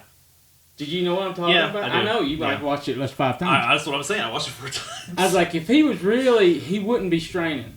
But I mean, I get where they probably put some resistance for him to really pull it, but that was something I know. It's like, well, and there's another scene like when John is finding out that he's an actual Terminator earlier in the movie, like he's still on the bike. You can see like Arnold's reloading his shotgun and everything, and you can see Arnold like blinking multiple times, even though the rest of the movie you really don't see the Terminator blink at all. But just in that scene, that's just little things that I've noticed. Like, but it's just like, Arnold is human. That's that cool scene where they go down into that stash of weapons and Arnold picks up the minigun. Yeah. Which he uses later on when they get to Cyberdyne to destroy it. It makes you wonder if that was old Ventura's minigun from Predator. That would have been funny. So you get that scene also where Miles Dyson is at home working on his home computer and trying to invent Skynet. Yeah, and Linda Hamilton almost kills him, and then of course Terminator, and John intervene. Well, I And think then Sarah... He rips the skin off of his arm Dude. and listen to me very carefully. Yeah, well, I tell think... you a story. I think the reason Sarah stopped... Because, she was about to kill him. When she pulled the trigger, it wasn't for his son. Yeah. Well, hitting she had him that with the trigger. RC car. Yeah, well, I think the reason she stopped, and I've been thinking about this, is that she was starting to realize that if she pulls this trigger, she will be the enemy. Because she doesn't want to go that far of actually killing somebody. Mm-hmm. Because she hasn't killed anybody. But if she pulls that trigger, she will be the same as the T-1000 the or evil, whoever. yeah. Mm-hmm. Yeah, so I think that's what stopped her. And then, like Derek said, of course, we get that scene of him pulling the skin off, and he's like, "Listen to me very carefully," and then that's when they start. You see Miles' reaction. He's like, yeah, when he he's knew seen exactly. it before. He knew Yeah. exactly what that was. Yeah, that's a really, really cool scene because it brings together past and future, or present and future, I Right. guess, all together. Well, past, present, and future, all together right there. Mm-hmm. And he realizes the gravity of the situation. Like, I am creating the death of humanity here, and I've got to undo it. Yeah. And what was his first thing? I feel like I'm going to throw up. Yeah. Yeah. Well, and just the whole scene of him taking that knife, cutting around his arm, Mm-hmm. and then down his arm. Yeah. Pull And his then skin just- off like a glove. Oh, it was a gross scene, but awesome at the same time. Yeah. Oh, yeah. And so before we skip over this, the whole assault on the Cyberdyne place, that's an amazing action scene. Oh, yeah. And I love how at this point Terminator has been charged. He can't kill anyone, so he goes in there and he's kneecapping everyone. everybody. Well, Yeah. that's what he did at the asylum. He killed that. Yeah. Shot him in both knees. He looks Yeah. at him. He'll live. He'll live. Yeah. That's another awesome action scene. You can tell they really blew up the building. Yeah. Like, that was not CG. They loaded that thing with gas and There was a lot of TNT and gasoline in whatever. there. Well, And and then we also The helicopter scene yes. is there. Oh, when Yeah. he jumps the bike out. Get Well- out. Yeah. John realizes all those cops are there now, and T-800's like, "I'll take care of the cops," and John's like, "Wait, you swore!" And he's like, "Trust me." And then we get the scene of him pushing the desk out, and then just taking that minigun and just mowing them not down. killing anybody. Dude, that was so... I mean, just to see it, he was mowing like... You could see it was very targeted. Step behind Even with a him. minigun, he was like right behind him or shooting Yeah. up the center of the car and just blowing the lights up. And then when they take off running, he would be shooting behind their feet to chase him away. And then he gets his grenade launcher out. Yeah. Pulls the grenade Points launcher. at the car. It makes an awesome sound effect. You can, but Dude. did you notice they did shoot something into that car? It may have been an very last actual one. grenade. It really looks like something comes out of the grenade launcher into that little window. It and could then have been explodes. like just a little dummy without It an was- explosive on it. It was crazy. The most looking. visceral part of that scene is the death of Dyson. Yeah. Where Dude. He sacrifices himself. he's basically. holding like the detonator, and he's Well, okay. He's fighting. let me Hold tell you on. this. He's holding the piece of Skynet. The big Skynet. There's actually a deleted scene. There's a big piece how he builds Skynet. It's like a big old chunk of It looks like the a chip. chip, but it's this big. Do you remember seeing it big. on the table? okay. Yeah, and he's holding a piece of Skynet's chip, and that's what he uses to detonate the bomb. Oh, okay. I did not So know it's that. kind of like Skynet killed himself, basically. I Yeah. guess you could say, That was cool. in a way. I didn't know that was it, but yeah, I was sitting there thinking, what's it, like a dumbbell? Where do you get a dumbbell in the middle of all this? Well, and then after the explosion, they're in the... Oh, well, let's take one step back. When Sarah's in that clean room, and she's by herself... Pinned down. John says, she's pinned down. And then he busts through that wall and pulls her out. Pulls her out. I had I'd to forgotten rewind that about that scene part. so many times. So after the explosion, they're in an elevator and they're going down. And then Arnold sticks his head out and he sees there's like a dozen cops in the hallway. Mm-hmm. Yeah. And he's like, "Stay here." Was it "Stay here? I'll be back"? Yeah, stay here, I'll be back. Yeah. Yeah. And so they're like, "Okay." And so he starts walking out and they're like, get down, whatever they're saying. And that's when they start shooting him, and that's where we first start really seeing the T-800 get damaged. Mm-hmm. And so how they filmed that scene was they had a dummy walking at the same time. They had Arnold walking, but then they had a dummy, and that's when you start seeing chunks fly off his face. People were really shooting a dummy. Well, I don't know if they were actually shooting. They might have had just a little explosive or whatever, but that's when we start seeing him actually get damaged. And that's when he starts shooting them in the knees. Yeah. Dink, dink, dink, dink. And then he takes their the gas gun and yes. shoots a couple of them in the back. Yeah. Oh, it hurts. It was like the gas grenade. shot. Yeah. And Basically, from this point on to the end of the movie, it's nothing but nonstop action. Nonstop action. Dude, you cannot you pee. don't- You got to stop yeah. to go pee. You guys, Yeah. you're sold out. Yeah. Well, and then that's when he goes outside and just starts shooting the gas canisters to all the cops. Yeah, chasing them off. Yeah, that sound is just... It's an awesome sound effect. And that's when he gets the what do you call that, van or... It's like an old bread truck. Bread it's like truck, a SWAT van. I guess it'd be like a quintessential 80s, 90s SWAT van. Yeah, and that's when he picks up Sarah and John, and then they start arming the... It's just like the van in RoboCop. Yeah. Yeah. Yeah. That's another debate we can have for another day. RoboCop versus T-800. Well, I'm just gonna go back just 1 second. We see T-1000 finds where Miles Dyson lives, and he's walking around. Everything's all damaged and everything. This is when they're at Cyberdyne, and he hears the radio saying Sarah Connor's at Cyberdyne, basically, and so that's when he goes to Cyberdyne. And starts... I always thought it was funny, he rides that motorcycle up the steps, that cop motorcycle. Oh, yeah, Yes. I remember that. He spins it around. That was so cool. Yeah. And then he's driving through there. And this is after the explosion, I think, right? Yeah, because he first goes in and a little bit of flame gets on the front of the bike. And it's like a little Ghost Rider-esque, You see that flame burning as he's going in the building, then he's boom, boom, boom. And then he sees the helicopter. And that's when because he sees the van go by. And drives into it, jumps, runs, or hits the helicopter, busts his head to get a hold. And then he turns into a liquid metal turd. Yes, just melts in there. And he's like, get out.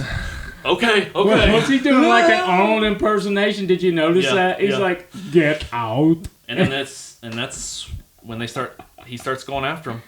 But that was just an awesome seeing him melting into it and then forming back. The other direction. Yeah, it was awesome. Dude. Then we come to the final scene. All right, final scene. When he gets that you guy. think it can't get any more epic. It just keeps on going. And then it keeps going. In a thrilling chase, the T-1000 pursues John, Sarah, and the T-800 down the highway to a steel mill. The T-800 cripples the T-1000 by way of liquid nitrogen and a bullet. They have a fierce battle. The T-1000 finds John, and the T-800 shoots him with one last grenade and destroys it in a fiery explosion. The T-800 sacrifices... I don't know what that... I don't know why I wrote that. And immerses immerses... Oh, I was thinking I wrote something else. Immerses itself in a molten steel to protect John in the future, as Sarah voiceover reflects on the uncertain future. So this is where we see the big... helicopter shooting scene down the highway. Mm-hmm. And did you guys notice that he had multiple arms controlling the helicopter, reloading his machine gun? When Sarah was shooting at him, and I was thinking, you think in your head, how is he shooting that gun and still flying that helicopter?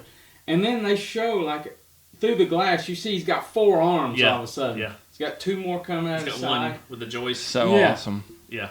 Yeah, that's just a great scene. And then Arnold, when he hits the brake, he brake checks the helicopter. Yeah. Dude. Well, and see, I the way I when I was watching it so many times, I was noticing if he hadn't have done that, or if they hadn't switched his chip, I don't think he would have done that. Because I felt like that's what caused them to wreck.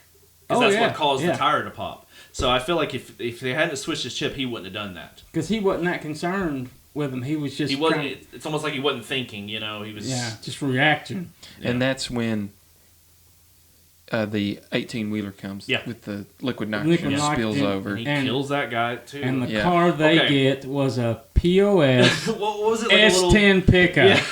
Chevrolet S10 with like a doghouse built on the back. Yeah. Oh, yeah. And they had another chase scene down the highway and the John's like, go faster, go faster. This is the vehicle's top speed. And he's doing like 60 miles an hour. He doesn't get doing that needle's bouncing. Yes.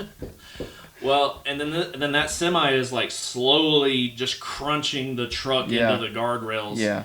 And then Arnold's like, Drive. He looks grab at the wheel. John. Yeah, He he's said, like, grab the wheel. drive. Yeah. He's like, where are you going? And that's when he starts trying to take the T-1000 out with the grenade launcher. And then that's when they run into They the flip steel it. mill. And Well, they flip it. Arnold flips it. Remember, he grabs the wheel. yeah, well, first he He shoots the front of the truck with the grenade launcher. and then the T-1000 hits the truck and causes him to drop his last Drop grenade. the last shell. And so this is one of the cool. I had to rewind it 5 times.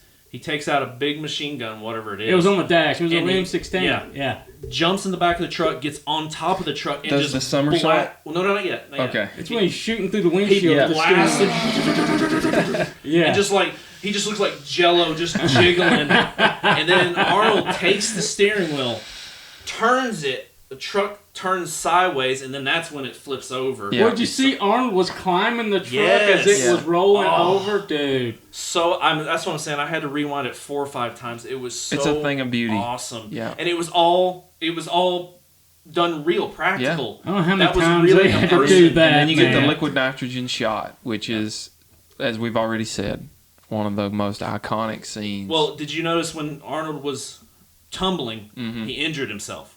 His knee. yeah. His knee gets. Because you saw the spark. Yeah. So They- he's injured a little bit. Mm-hmm. It kind of goes back to the newer Terminators when he has that knee problem. And, just never mind. No, I got you. It was a callback. Yeah, a little bit of callback. So and this is where, if you study Terminator 1 and Terminator 2, the introductions are very similar, and the climax of the film is very, very similar because just as in Terminator 1, here at the end of the movie, we have a final showdown, and it happens in like an industrial complex, yeah. Metal smelting steel mill. And so that's an awesome scene because it takes all 3 of them to beat the T-1000. Oh, yeah. Well, and if you watch the special edition, extended cut, whatever you want to call it, there's deleted scenes of after the T-1000 forms back. He's glitching out. He's chasing him. Yeah, and he starts glitching out. He grabs a railing, and It's got the warning tape. Black and yellow. He turns into that. Yeah, he's like glitching. His arm. That's really cool. You've told me about it, but I haven't watched it. I got to watch this. You gotta watch it. now, It's awesome. man. Well, then there's another scene where he's walking, and his feet are turning into the floor. Yeah, I remember He's that. glitching so much. So they've been hurting him to a degree all this time. Well, the explosion is what made him start glitching, is actually start messing up. Because he was fine before. but the final battle is pretty intense and gruesome, and Linda Hamilton, she gets injured pretty bad, and she's got the shotgun, and she's pumping that thing with her one good arm, one hand, and then she's getting ready to deal the final blow to knock him into the vat of steel, and she's out. And then Arnold comes riding that little huge conveyor, and he comes over with that one shell he that one dropped. shell. Well, what about right before that? When after he regenerates, that look, he's got that look, and he does like this right here. Yeah, because she's like trying He to take shakes him his out. finger. Yes. Yeah. Well, see, Oh, it's so cold. in that scene right before she starts shooting him, he looks like Sarah, and John there's a extended cut. He looks down, and how he can tell it's T-1000s. His feet look like the floor Oh, okay. because he's still glitching. So that's when he's like shoot, and he jumps, and that's when she starts shooting him.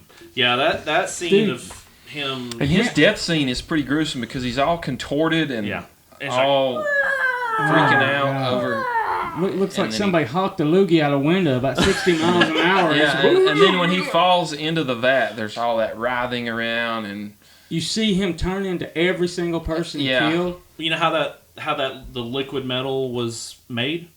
It was made honey. No. If I remember right, it said it was made with dish soap and glow sticks. Wow, I think it looks so good. Dude. And then they've got That's like so fragments. like- they've got like the slag or whatever Yeah. floating on going top. everywhere. his slag. Well, going back to but before he gets in the vat, when he's fighting Arnold one-on-one, Yeah. right there, and he's taking that steel. When he gets Arnold's arm caught in that machine, Yeah.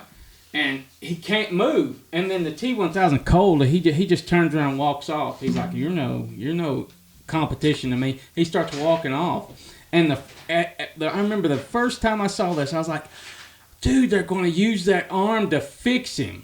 I thought they would use that arm to fix him, because John wants to The save last him. I was arm? like, Yeah. they're going to use it to fix him. I thought, man, this is going to be great. And then he hits him with that humongous eye beam, and it just Smashes his face. Yes. Oh, Really yeah. messes it So up. brutal. And when he And then you can see the damage. Like, his face is all deformed. You can see his eye. oh. Love it. And he finally puts that steel rod through his chest and he's wrenching it back and Yeah. forth. And you start seeing the power arc because he had to hit his power core. And then you just see the eyeball Go out. go out. Yeah. Yeah. You're like, holy crap. So you Yeah. think he's dead? You really do think multiple times in this movie, and that's one of them right there, where the T-1000 is going to win. Yeah.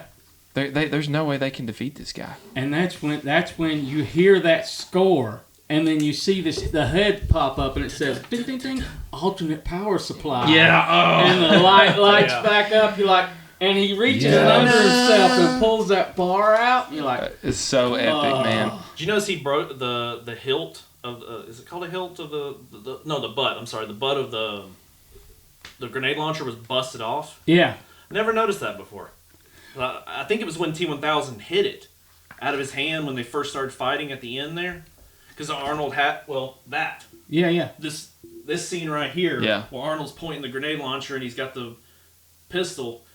T-1000 knocks the grenade launcher out of his hand. I think he breaks the butt of. So Well, let's he talk went for about the most powerful weapon. let's Yeah. talk about Arnold's death scene, Oh, because God. it is very Get emotional. out the tissues. Okay. Nathan's gonna cry. I'm gonna go It ahead and is say super emotional, and I I did- love it. I did tear up every time. I'm sorry, I did. It's just one of those emotional scenes where And you get that exact he's same, sacrificing himself. Ugh. the same music playing. Oh, Yeah. it just means completely I know different. now why you cry. Something. I And could when he never goes do. down and he gives the thumbs Thumbs up, up. Yes. and what's crazy about the whole movie is this guy's a robot, Yeah, and he's been a better father. to John. To And he's John. had And his- that's what Sarah says in like her little He's voiceover. been his father, Yeah. in a way, and that's, I guess it's one of the ironies of the movie is that this robot makes you feel human emotion Yeah. in a way that is really, really unique I and strange. think in one of her inner dialogue, she says that when they're at the gas station, it sees Arnold at night Yeah. standing at the window, and then the sun comes up and he's standing in the exact same spot. He's like, he'd never stop. He'd never stop taking care of John. He'd never miss anything. So to me, I think this is one of the greatest exits. It's one of the greatest death scenes. It's up there with William Wallace and Braveheart. Freedom! It's up there Dude. with, Gladiator. Yes. The Russell wheat field Crowe. scene. Yeah, it's just so amazing. I totally forgot. I didn't even play these, but at the end there, he says this. Is it dead? Terminated. There you Oh, go. yeah. And I totally forgot to play these other ones. I'll go ahead and play them now. I need your clothes, your boots, and your motorcycle. Dude. Yeah, that would have been good. And then this is the last one here. Hasta la vista, baby. I totally forgot to play those. I guess there's so much to this movie. We were getting into it so much. Well, you guys got anything else about the last scene? So I think it's a tremendous last scene. It's emotional. It's got so much action in it, and it's a fitting end. I think if the series would have ended It could've there, stopped right it should there. have stopped right there. They should have never made another sequel, in my opinion. Well, Terminator Salvation was the best of those. Yeah. They should have stopped it right there, because how in the world, how do you top that? You can't. That's why Everything they never from have. that They never point is could. going to be a disappointment. There is no way you're going to be able to raise the bar. It's just so good. Oh, gosh. Before we close on this final scene, I've got a new category I want to do. Okay. This category is called... Did not know that. There we go. All right, the scene Sounded familiar. where the T-800 gets impaled by the T-1000 was shot after the movie was wrapped up filming. What they were going to do was, after he gets damaged, he just drops. And then the scene where he's coming up on that little, I guess it's like a little conveyor belt. Yeah, it's like a That's where it was just going to go straight to that. But they thought it just doesn't make sense. He's all damaged up. It just doesn't really make sense. So James Cameron went back and filmed more of him actually getting even more damaged. Because Nice. like when he tore his arm off, that's where it was going to go from that to him going up on that conveyor belt. But he's so damaged, they're like, we need some more to it. some more content. I'm Yeah. glad he did that. And so where you also get that awesome line for you, I need a vacation. All right. I got two more. Cameron told The Ringer, I guess it's a website, recently that for the role of the T-1000, which went to Robert Patrick in the end, he had considered Billy Idol originally. Nice day for a white wedding. Still, that idea became unattainable after Idol broke his leg and fractured his forearm in a motorbike accident. I'm glad So they didn't they- go with Billy Idol. So they were actually going to go forward with Billy Idol. Well, it was like rock stars were like kind of in movies were like the thing in the 80s. There were so many movies with rock stars. Sting Yeah. was in Dune. Yeah. yeah. Okay, so last one. After the film came out, Universal Studios, along with Cameron, got to work on a new attraction that served as something of a sequel to the movie called T2 Battle Across Time. The whole event begins with a pre-show being hosted by a Cyberdyne employee before you are brought into the theater. There, you're a mix of 3D film and live-action performers. The attraction opened at Universal Studios in Florida in 1996 and in Hollywood in 1999. However, the Hollywood version closed in 2012 and in Florida 2017, in which I did get to see it. I've seen it multiple times, but I did get to see it before they closed it. Did you write it? Oh, yeah. Oh, okay. Yeah. I was Like I making said, sure you didn't just look at it. It's a show. Yeah, it's yeah. a show.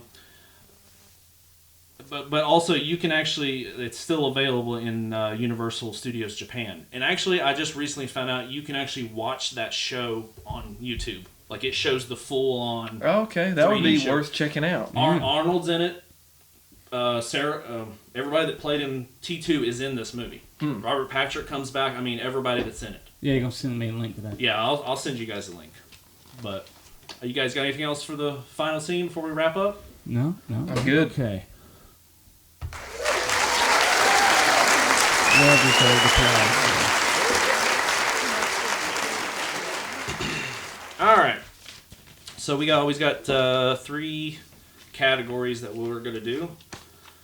So first one we're going to do is I didn't do it.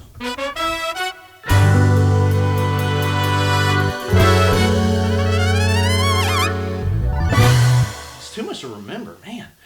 All right. So first one we're going to do is favorite character. Doug, who's your favorite character? Dude. Okay. You want to automatically say Arnold as just the T-800 in this one.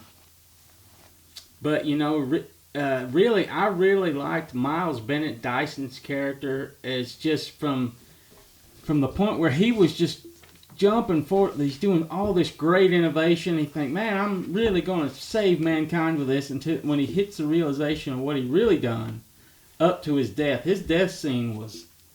Pretty visceral. Oh, it was up there. Yeah. Sacrificed himself. Yeah, it was awesome. So he's my favorite character.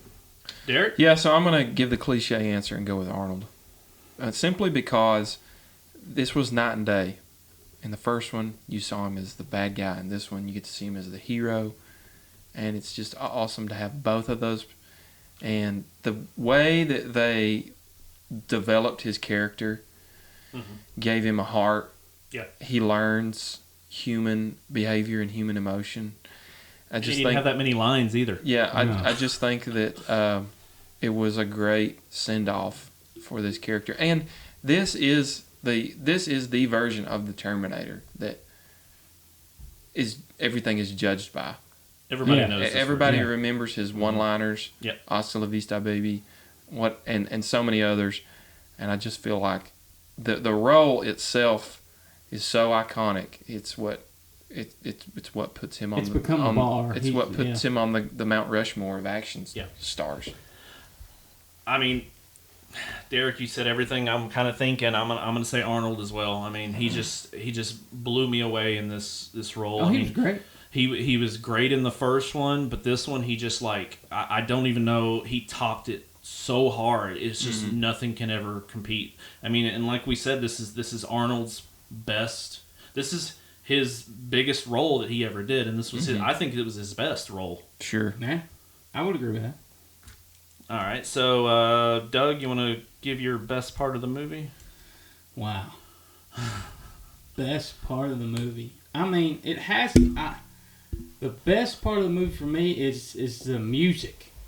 I mean, every time you hear that, it's a reaction. You know what's going to happen, and it just makes you give goosebumps when you hear that. You're like, uh-oh. Mm-hmm. It's about to go down. Oh, yeah, definitely. Yeah. I definitely say the score, and it's amazing. Yeah, movie would not be the same without this score. I mean, it was top-notch. Derek? So, for me, of course, the greatest part of the movie is the end, when Arnold is going down into the vat of molten metal. It's just such an epic and emotional send-off for the character. It's necessary. It has to happen in order to try and save the future. Here, I cannot self-terminate. Yeah. And it's just a beautiful scene where he goes down willingly, thumbs up. It's just perfect way to flip the character from the villain to the hero. The most hated thing you wanted to see destroyed to where, no, don't go away. Yeah, exactly. That's the exact emotion you feel is like. That's what John was crying about. He's like, I now know why you cry. Yeah. Derek, you're very close. Your scene is very close to my number one, but my favorite scene, or my best part of the movie for me, was when he jumped out of the truck and was just blowing away the Terminator, the T-1000, and then he just pulls that semi to the side, and it's just, I literally, Beth was sitting there when I was watching it for the final time. She's like, "Are we gonna watch any more of the movie?" Yeah, and I literally rewound it. I was like, "You gotta watch this. You gotta watch this scene." And I rewound it, and it's just, I mean, it literally gave me goosebumps. Just that whole scene of him just laying him out and then just pulling the truck over. It's an adrenaline rush, man. Yeah. Man, it's just awesome. Doug, what about number one quote? Number one quote. I'd say, "I need a vacation." Arnold's last one-liner he gives. Yeah. That's a good one. I feel that one every day. My favorite quote is, "Come with me if you want to live," because I've used it so many times in regular life, just joking around. Oh, I thought you were saving a bunch of people. Like, You No. say it to your children, they're like, "What?" Yeah, it's just one of those iconic movie lines that you just bust out all the time. Yeah. There's so many great one lines in this, and Like easy money. they're all, to me, all the best lines are given to Arnold. Yeah. And his delivery, and well, he is the one-liner king. yeah, Oh, yeah, that's true. and so, but if I had to pick one out of all his, I guess it would be that one. So that's what I'm going with. Yeah, you guys both said great ones. I think I mean, there's so many to choose, but I think I'm definitely going to go with "Stay Here, I'll Be Back." I mean, and you see all the smoke blowing in, and then just... Oh, he brings back the gas mask to him. Yeah, and it's just an epic scene. I mean, and they're just like, yes, we'll stay here. Yeah, it's... Oh, man, I just... Like I said... You're going to watch it again, ain't you? I might. It's going to be the special edition, though. Oh, no, that's the one I bought, so I'm like... Yeah, that's the one I'm gonna watch from now on. Okay, yeah, I gotta watch it. All right, you guys wanna give your final thoughts and also your rating? Final rating, Doug? My final thoughts. I mean, I don't think this movie. I mean, I'll have to eat crow somewhere down the line, but I don't think anybody eat crow again could top this movie. I mean, It was just hit at the right time, the right director, the right cast. Yeah, lightning in a bottle for It sure. all just come together. It's one of those rare occasions where the sequel surpasses the original Yes. in just every way you can imagine. Yeah. Kind of like the way Maverick did with Top Gun. Mm-hmm. So, Yeah. okay, rating out of It's out of 5, right? 5. Yeah. out of 5. It's definitely 4 out of 5. 4.5. 4.5 buckets. 4.5. Mm-hmm. Okay, Derek, your final thoughts? Yeah, I mean, to me, it's the greatest action movie ever. There are some wonderful action movies that have come along that definitely stick with you, scenes that you replay over. But this one is just jam-packed with so many amazing set pieces. It's the greatest action movie ever put on celluloid, in my opinion. The story is top-notch. The themes that it deals with are timeless. Mm-hmm. And just the whole juxtaposition of watching a machine learn and grow, and the machine makes you feel grief and love and all these emotions. That is so unique, and I don't think you're going to find a movie that's going to be able to replicate that. Yeah. So, we almost don't ever give out 5 out of 5s, but I'm going to go 4 out of 5 on this one. Which I guess it translated would be 9 out of 10. Yeah. I mean, you can do points. Remember, we're still doing points. Yeah. Okay. I'm going to go 4 out of 4 out 5. of 5? And of course, another thing that goes on top of it, you got the music, you got the acting, and you've got special effects, which still hold up to this day. Oh, absolutely. And how much more relevant is this movie today? Oh yeah, totally. Especially with All this AI, AI. because there's so much. When people talk about AI today, the joke is, oh, it's Skynet. Yeah. That's what I say all the time. There's definitely a generational. From our you know, generation, when you say Skynet, people know, oh, that's AI. That's Judgment Day. You remember in Honduras we saw that little shop? It was an internet Skynet- cafe, and it was a called Skynet. Skynet. Skynet. Oh, that's Yeah, right. and it was a little That's bitty great. aluminum sign that said Skynet Cafe. I said, Derek, look. That's Yeah. great. But the movie, I hope, is going to be enjoyed by generations and generations. For my generation, it's the best. There's nothing else ever going to top it. So before I just give my final thoughts, there was I wanted to tell you there was one final deleted scene that's part of the special edition. After they've reset his chip or turned the whatever off, they pull over to get some food. Well, John is trying to teach him how to be human, basically, and he's like, "Yeah, you can smile." He's like, "What's smiling?" And I mean, in so many words, he points out a guy that's on the phone laughing and he's smiling. Well, you see Arnold trying to attempt a smile. Yeah. And you see his big gap coming out, and you guys gotta check it out. It's really funny scene, and he's like, yeah, not bad. Yeah, maybe not do that again. Yeah, just don't And smile and ever Arnold's again. just like, Never. He frowns after he says that. But it's such a funny scene. But so this movie, I've seen this movie, I'm gonna say 100 times. It never gets old. I've actually, since we started doing this podcast, I found a new love for Terminator 2. It's been a minute since I'd seen it, and rewatching it 4 times as I did, I found a new love for it, and it just never got old. The music's just beautiful in it. The effects hold up so well.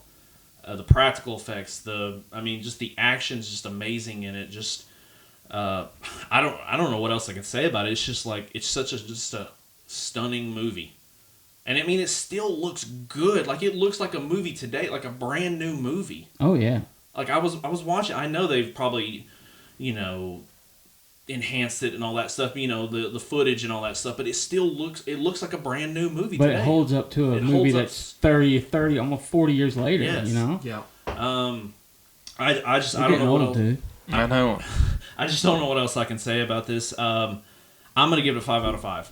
Boom. I love this movie so much. I think it's one of those rare occasions when a movie is a perfect movie. I think it's a perfect movie, and I got to give it a 5 out of 5. Okay. Hey. I'm not going to disagree with that. No.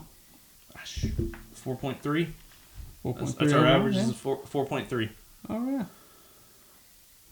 Which is higher, I think, than the IMDb score. Oh yeah. Yeah. I think it's up there. I think it was like a 8.6. So, but yeah. I would say, something. in retrospect, the only action movie coming next in the lineup that anywhere got close to T2 would have been Matrix, the first Matrix, in terms of like cultural lightning in a bottle power, of yeah. like mind blowing, the way that Terminator created all these new visuals and ways of doing filmmaking. Yeah. Matrix would probably be the next in line in terms of creating that kind of buzz and that kind of I'd say so, because revolution. kind of pretty much everything in the mid-90s, I'm not saying there was bad movies, but there was just nothing could hold up between those two, the early 90s Nothing to the late had 90s. the story No. that T2 had and the emotional impact of it. It may have been a great action movie and it may have been a lot of fun, but it didn't impact you emotionally Right. to where you felt You were when invested. Arnold dies. I'm serious. You feel it. I felt You it feel so it. much. I'm serious. And I there's teared not up every many time. action movies that do that. No. Yeah. You feel grief at the end because you have become so emotionally invested in this character and watched him grow and change.